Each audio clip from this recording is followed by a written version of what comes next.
So was that first touchdown exactly as planned, or can you just take us through that play there to Will? Yeah, that wasn't planned. We actually were trying to get that to Marquise.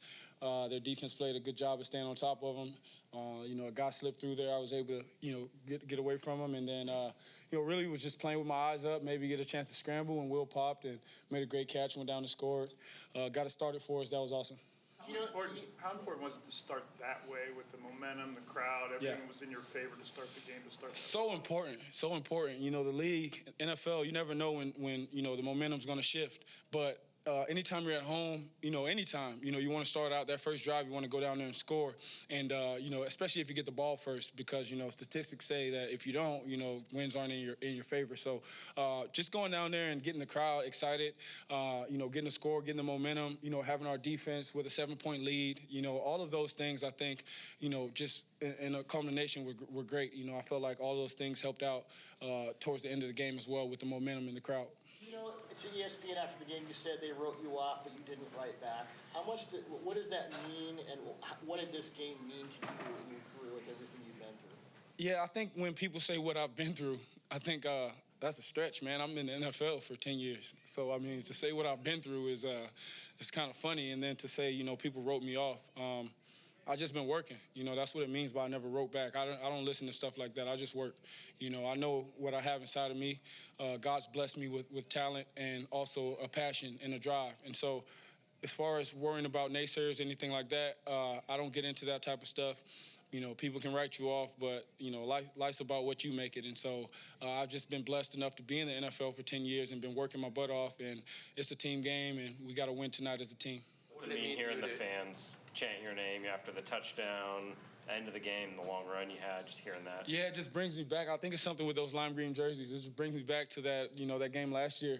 And the fans were great tonight. They were loud. I think they caused, maybe a few penalties on them, a couple delay of games, a couple false starts. So that's what we're going to need all year. We're going to need our fans to be with us, and we got to give them something to cheer for. So I think tonight was just electric, and just to see how it ended up, it was great.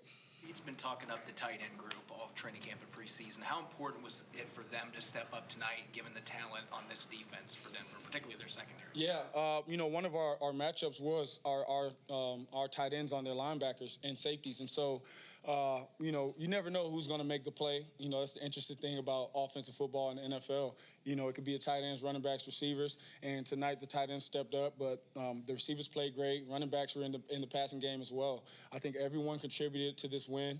And, when you talk about our tight ends, man, I don't think there's a better group in the league. Pete's talked about the quarterback position as kind of a point guard and distributor, and that doesn't eliminate big plays because you get them. Mm-hmm. But what does that mean to you, and how much have you and he talked about that philosophy and how you bring it onto the field? For me, when he says that, it just means to facilitate, I think us as quarterbacks, our QB room, we have some scoring point guards. We can go score the ball as well. But when you got DK and Tyler and the tight end group that we have, the running backs that we have, Marquise, D. Eskridge, all those guys, man, Derek, you just put the ball in their hands and watch the magic happen. And so, for me, early on, my thought process was get the ball out of my hands, get into the hands of the playmakers, protect our young tackles, as well as just get the chains moving. And I think that helped us out. Last Denver drive, what was that like for you watching on the sideline, how all that played out? Oh, man, it felt like, one of our walkthroughs at practice, me just watching Russ do that. And, for so long I watched Russ go down, even here, just go down and win those games. And, it was a surreal moment, seeing him on the other side up against our defense, going for one of his vintage, comeback wins. And we stood up tonight, and I was happy about that. He said he was mad at you for taking that hit on the 14-yard run. What's the balance like there where you're trying to make a play, but, you probably should take care of yourself too? I know. Most of the time I don't put my head in there, but, I was just so zoned in, so locked in, just playing to win. And, that was a crucial, situation. We needed that first down in a backed-up situation. So I was just trying to go for it. But, I definitely will try to stay away from that type of stuff. How about the design run, 3rd and 2? That was sweet. That was sweet.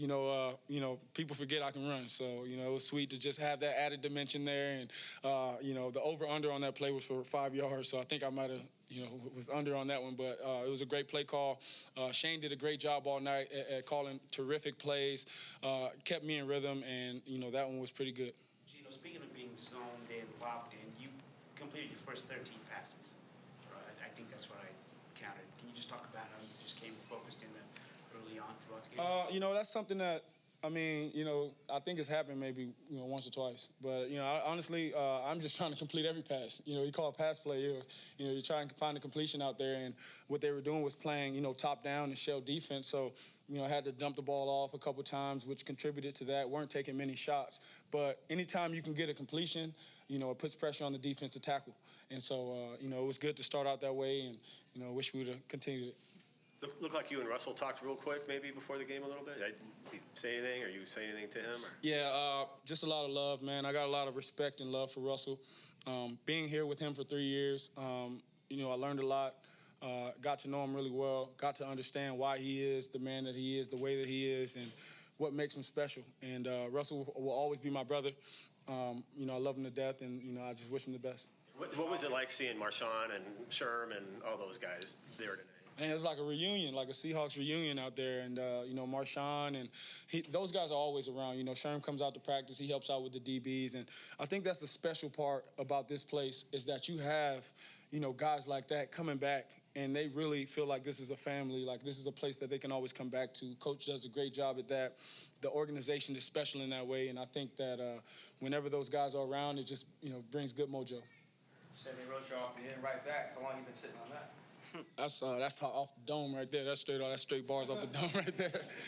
Yeah, that was just in the spur of the moment.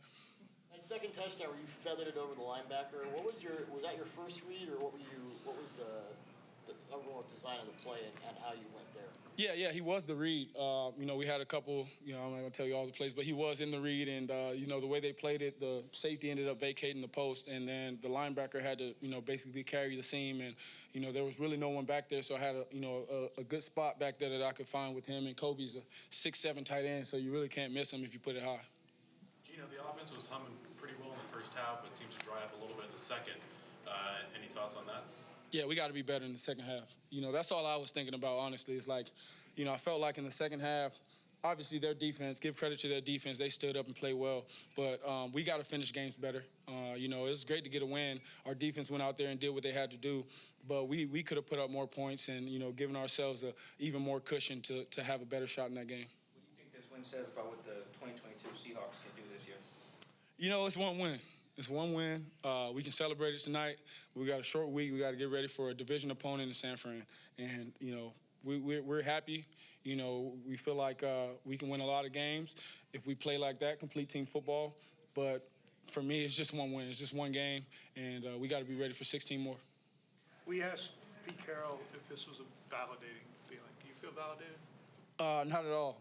Not at all. I've always, well, not that I don't feel validated. I've always felt validated. So this win won't do it for me. And so it was just another win, great win with the team.